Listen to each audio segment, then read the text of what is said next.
I saw what happened, and I won't let it slide. It's not the first time Justin will do such cheap tricks with poking eyes like those. His fight against Paddy will be his last aim. UFC is only for the real fighters, not the cheap.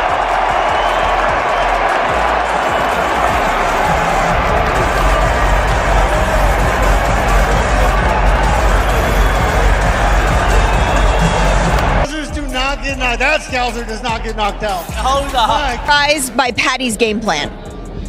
I didn't understand his game plan even. He wanted to box with Gaethje, but he couldn't wrestle him, he couldn't box him. He just a little bit young and he has a better chin, but he's a trash can. Just curious, what did you think about Paddy's chin? Because a lot of people say Justin Gaethje is the hardest hitter they've ever faced. Yeah, but Paddy got knocked out like 15, 20 times. Yeah, Justin was like 3 or 4 years ago, he was different. Now it's like he's getting old and it's last a couple of fights he got. I just felt like I did enough. I just felt like I did enough to get the job done. Paddy is getting the beat out of him right now, it looks like. Jesus, this might not end well. We're on Paramount. There's a new network. There are going to be new fans. We need to introduce them to what the UFC is. I think after watching that, everybody that was tuned in are going to be lifelong fans of the UFC.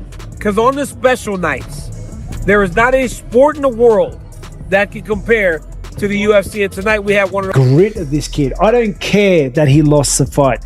He comes back and murders like most guys. Yeah. Like anyone that doesn't have the grit. Like obviously everyone, like myself and everybody else, is worried about how much a fight like this takes out of you. But he's super young. Yeah. Like, you know what I mean? I think he's young enough to bounce back from a fight like this and to turn it into a superpower moving forward. Because not many people survive Gaethje the way he does, the way he did, or like have moments of greatness late in the fight after taking the hits that he took. Now that the fight between Paddy Pimblett and Justin Gaethje is officially in the books, the conversation has turned to how closely the reality matched the pre-fight expectations. Some had predicted that Paddy's relentless, unpredictable pressure would control the contest, while others believed Justin's measured approach and technical accuracy would prevail. That divide ended up influencing how viewers broke down and judged each round once it was over. Well, his entrance is good and it's all well and good to get the fans, but he needs to be able to fight. Obviously, we've seen him have great wins before, but to show the durability he had in that fight tonight, do you feel like even though he lost, he will be considered one of the best in that division moving forward? No doubt about it. I mean, he was the favorite tonight. I think that's what fucked him. Every other one, he's the underdog and everybody thinks he's going to lose. Tonight, he's the favorite. I don't think that his game plan was the greatest. Obviously, tonight he showed he is tough, he is durable, and almost impossible. I mean, especially against Gaethje. And you're eating those punches from him.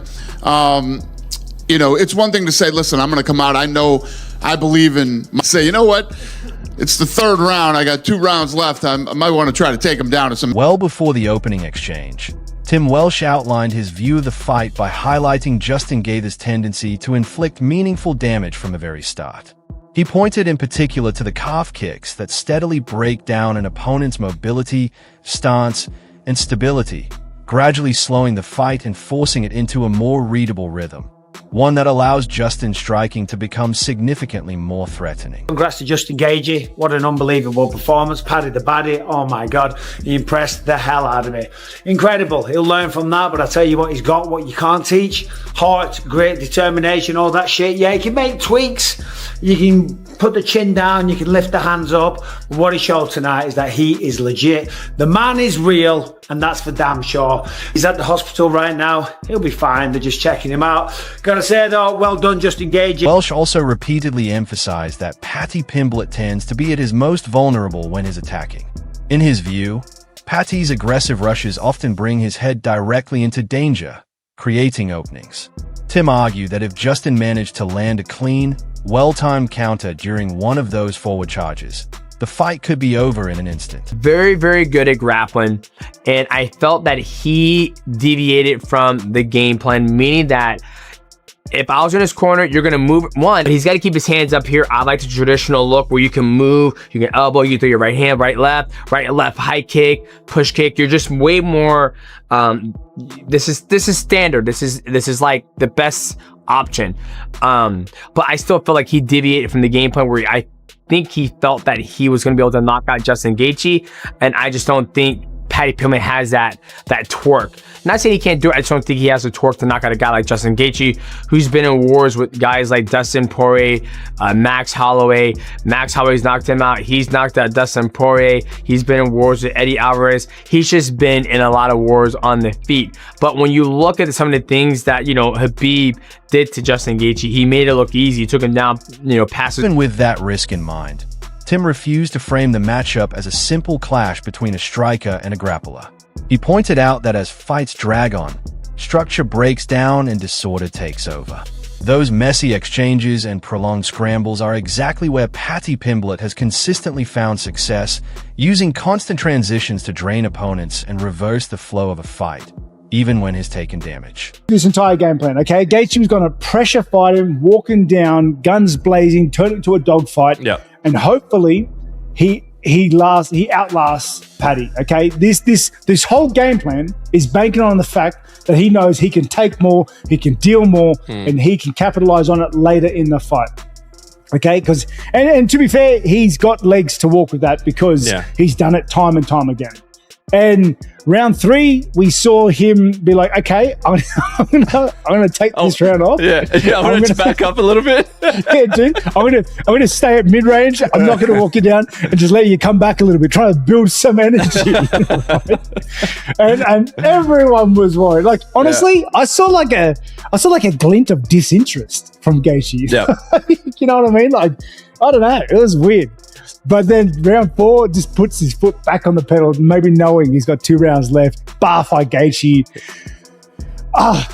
It was Gaethje of old. That's why Tim Welsh ultimately described the matchup as one decided by the smallest of margins, where a single clean shot could flip the entire outcome.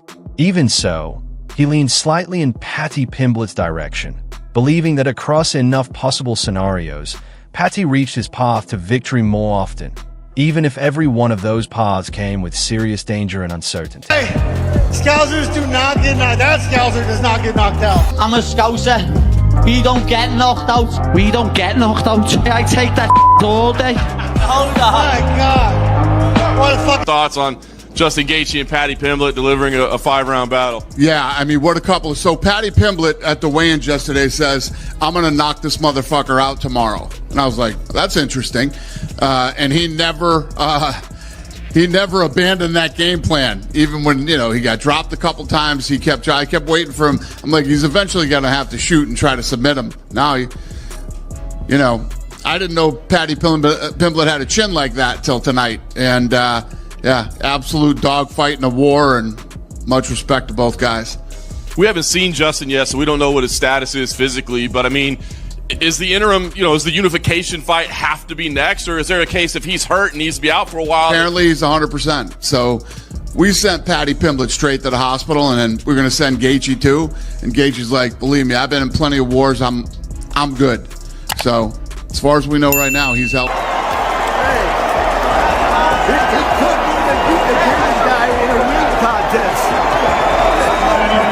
Years. Sure there.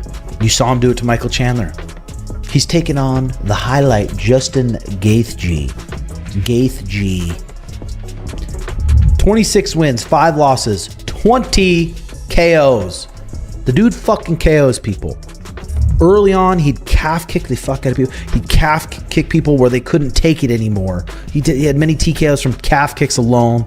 The guy is just a dense fucking ball of muscle, built for fighting, 37 years old now. He's crumpled people with his left hook. He's crumpled people with his right hand.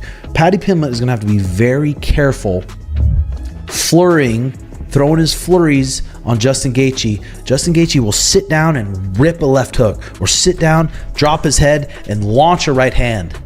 That's Justin Gaethje's ways to win. He could KO Paddy. When Teddy Atlas analyzed the matchup, he steered the conversation away from pure aggression and instead emphasized discipline and control. He explained that Justin Gaethje needed to fight smart, use angles, and avoid positioning himself squarely in front of Paddy Pimblett, while also recognizing how much Paddy has developed both physically and mentally over the past few years. Justin Gaethje with the title around his waist, he earned it. Justin Gaethje's fought all these fucking monsters his whole goddamn career. Edson Barbosa, Donald Cerrone, Eddie Alvarez, Dustin Poirier, Habib, Michael Chandler, Charles Oliveira, Fiziev twice, Dustin Poirier again, Max Holloway. Like, holy shit. He's fought the elite. So I'd love to see Justin Gaethje get it done. If I had to put, fuck, this is hard. If someone gave me $10,000 to bet with and they said, hey, put it on who you think's gonna win. God. I'm gonna say 60-40. 60-40. 40% chance that Justin Gaethje knocks Paddy Pimblett out. Hits him on his chin. When Paddy Pimblett's flooring, hits him right on his fucking, hits him right on the scouser chin. Bunk. Gets dropped.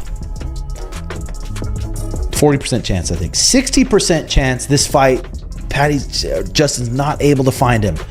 It's a little bit, it's like a spastic, weird style. He's not able to find his chin.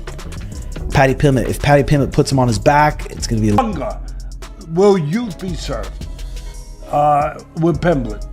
Maybe. Gaethje, experience, good striker. He's well-rounded everywhere. But he's got to use the assets of a smaller guy. We've seen it, where you got to box, you got to use your legs, you got to set traps. You know, he's got the capability of doing that. Outmaneuver, outflank Pimblett. You know, Pimblett, let me tell you, he has improved a lot over the last 2 years. He really has, bud. He has gotten better. He's gotten more, you could see he's come into his own. Confidence-wise, physically, he's in great shape. They usually all are. But he's improved. His striking has improved. He's a good wrestler, grappler. But he loves to strike. That's what's going to make this fight really interesting and good. They're both going to strike. I mean, for the most part, they're both going to strike. Petty Atlas also pointed out that Paddy Pimblett appeared more powerful, composed, and settled in who he is as a fighter. He acknowledged clear progress in Paddy's stand-up game, while cautioning that his habit of engaging in unnecessary exchanges still leaves openings, especially against an opponent as unforgiving as Justin Gaethje. Served here, but I would go with the over on this because I think the over-under is like 2.5 rounds. How many? 2.5 rounds over minus 115. All right, listen. Again, we have a pretty good record here, but, you know, I mess up once in a while. I do. That's why it's gambling. But I like the over. I like the over.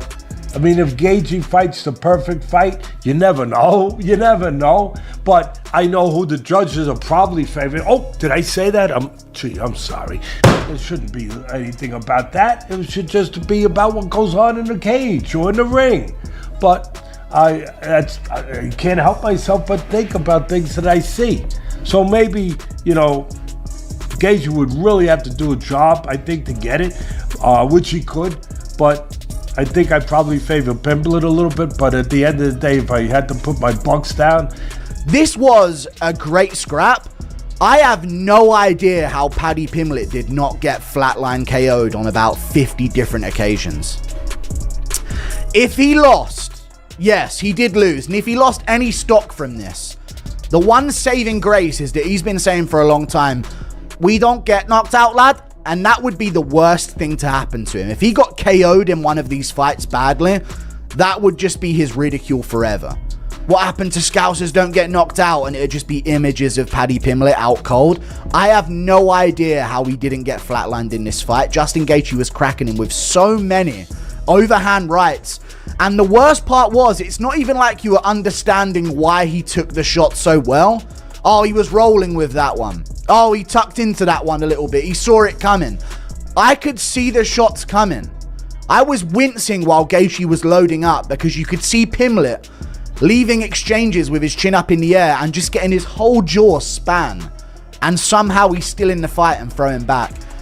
Absolutely crazy fight. Need to win, but I am going to bring up the fouls. Gaethje fought very fucking dirty in this fight. A lot of eye pokes. a groin shot as well. I think Paddy Pimblett had a groin shot that he landed too, but that was towards the end of the fight where it was just an absolute mess of a scrap between the two of them. But Gaethje landed some really, really bad eye pokes on him. But it doesn't matter because the result is the result. Factoring in age and momentum, Teddy ultimately gave a slight edge to Paddy Pimblett. He suggested that younger fighters are more likely to discover additional reserves as fights wear on, and felt Paddy demonstrated a greater ability to evolve within the chaos, while still fully respecting the danger Justin Gaethje posed in every single exchange.